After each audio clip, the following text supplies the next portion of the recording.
Yes, so I feel quite honored to be invited to this conference, especially as David said that I'm somewhat of an outsider in the sense that I'm not an expert on the Middle East. I'm actually a historian of early modern Europe.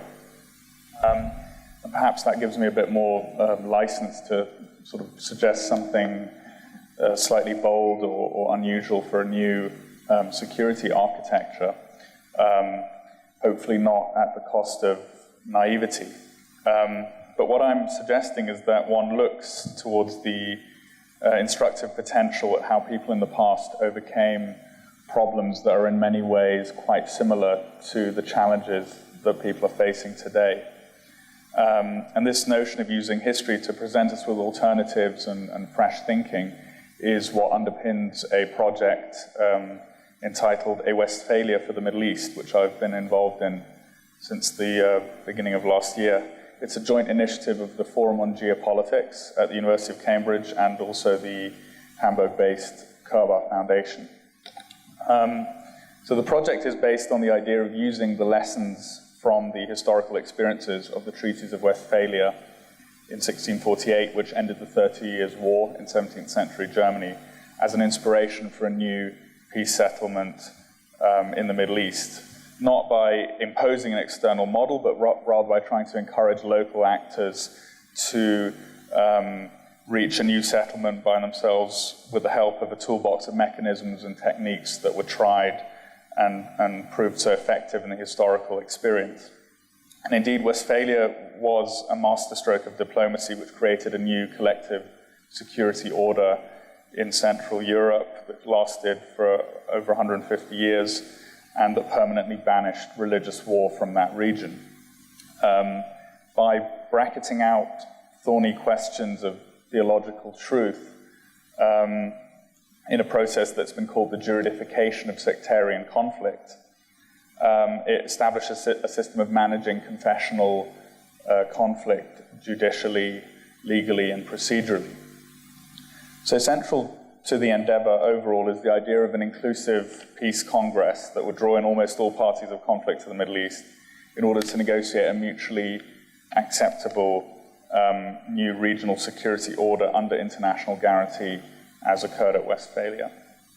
And as was the case in Central Europe during the 30 Years' War, the range of conflicts,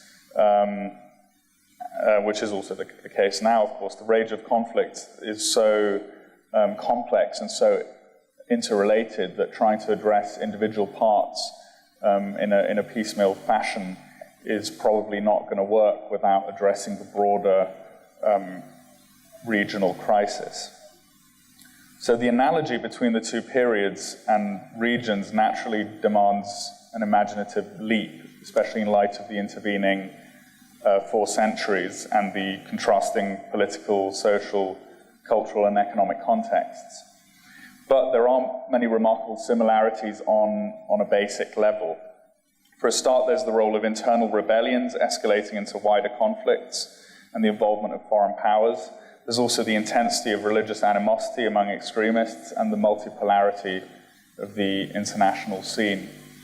The fusion of religious with political constitutional matters. And in both conflicts, there's been a use of smaller proxies by larger powers, which then often proceed to intervene directly. Also, there's been the exacerbation of more or less paranoid security fears through religious prejudice, and the drawing in of new powers to the conflict for the fear that their security interests would be damaged if they remained on the sidelines and did not get involved. Both conflicts have also seen the exploitation of new forms of information technology, printing, pamphlets on the one hand and internet on the other, and both have led to a terrible intensity of human suffering. We all know what's going on in the Middle East now, but in Germany at that time it lost about a third of its population during the 30 Years' War.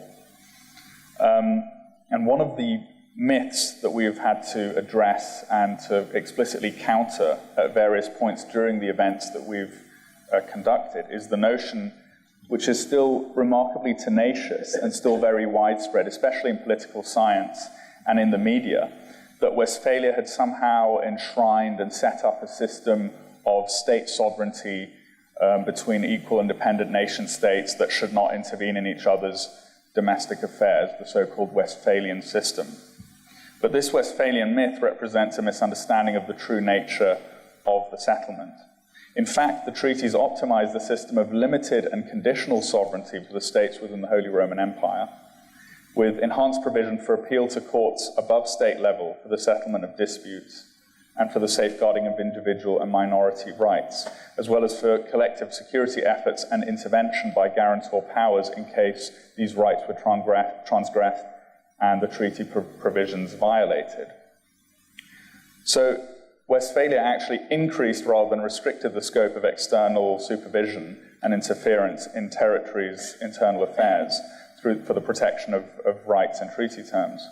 I think correcting this mischaracterization of Westphalia and highlighting its true nature can be quite useful in the contemporary Middle Eastern context, because one could argue, and one often hears, that a large part of the problem in the Middle East has been this imposition from outside after 1918 of a European state model which has failed and which has been based precisely on a model that has been falsely ascribed to Westphalia.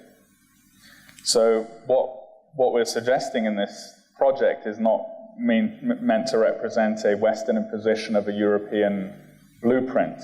Rather than transporting treaty content wholesale, what we're arguing for is to highlight tried and tested means of achieving a peace settlement which draws on the region's own legal and administrative traditions. So what could such a Westphalian peace process for the Middle East look like?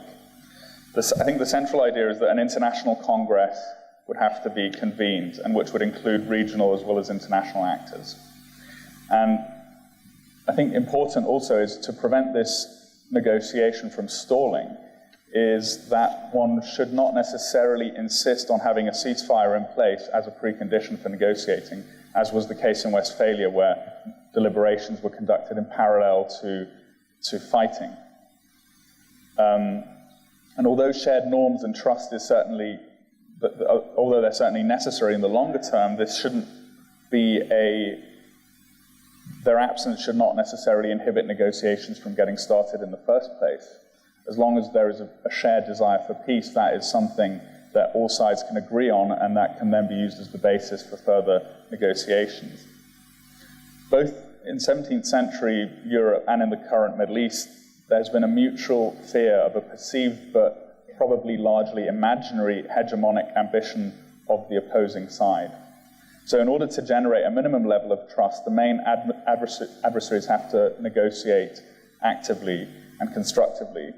And one important step for this would be for all participants to clearly and transparently set out their core interests at the outset, so that this could then start the process of trying to harmonize these in a compromise settlement.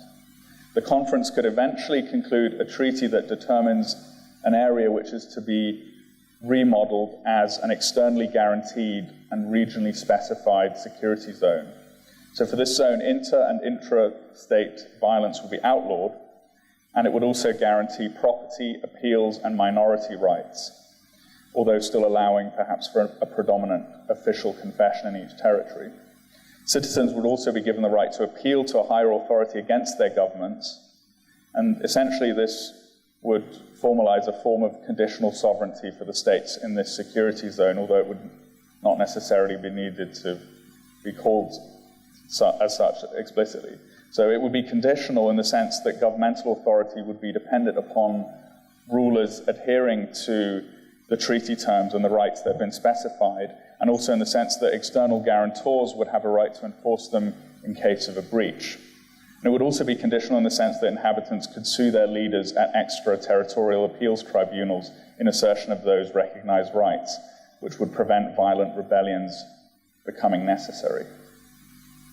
Another important point, I think, what we've learned from Westphalia is that a crucial factor in the success of the settlement is that there is a reasonable degree of confidence among the signatories that the peace terms will be upheld and that the peace will be secured in future. And in the 1640s, for the smaller German states, it was crucial that it was not just guaranteed, the settlement was not just guaranteed among themselves, but that it also was guaranteed by external powers, France and Sweden in this case. And I think it's probably likely that for any Middle Eastern settlement, for it to be successful, one would also need to have a kind of two-tier system of guarantee, including regional guarantors. You've mentioned Turkey just now, perhaps also Saudi Arabia, Iran. The local actors would have to arrange that, but also having international guarantors, which would ideally have a kind of interest in seeing the settlement upheld, a political self-interest, in addition to having a conviction. So there'd have to be some sort of synergy between sentiment and interest in this case for it to be effective, I think. Thank you.